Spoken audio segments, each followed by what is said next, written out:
তরুণ, নারী, প্রতিবন্ধী ও উদ্ভাবনী উদ্যোক্তাদের বিশেষ সহায়তা প্রদানের জন্য বর্তমানে শুধু আইটি ফ্রিল্যান্সিংয়ের উপর কর অব্যাহতি আছে।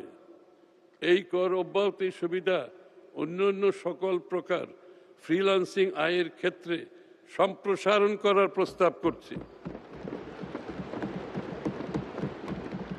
অল ফ্রিল্যান্সিং, তাদের আর বিষয়টা নাই।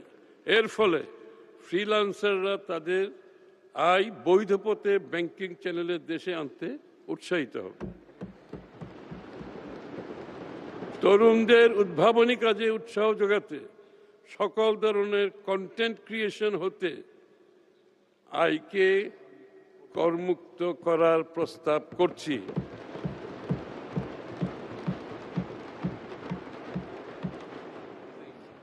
এটা আবার বলবো? এটা আবার বলতে হবে। এটা একটা বিশাল ব্যাপার। আমাদের দেশে যারা কন্টেন্ট ক্রিয়েট করে তাদের উপর যে ধরনের আয় কর ছিল সেটা সম্পূর্ণভাবে উঠিয়ে দেওয়া হয়েছে।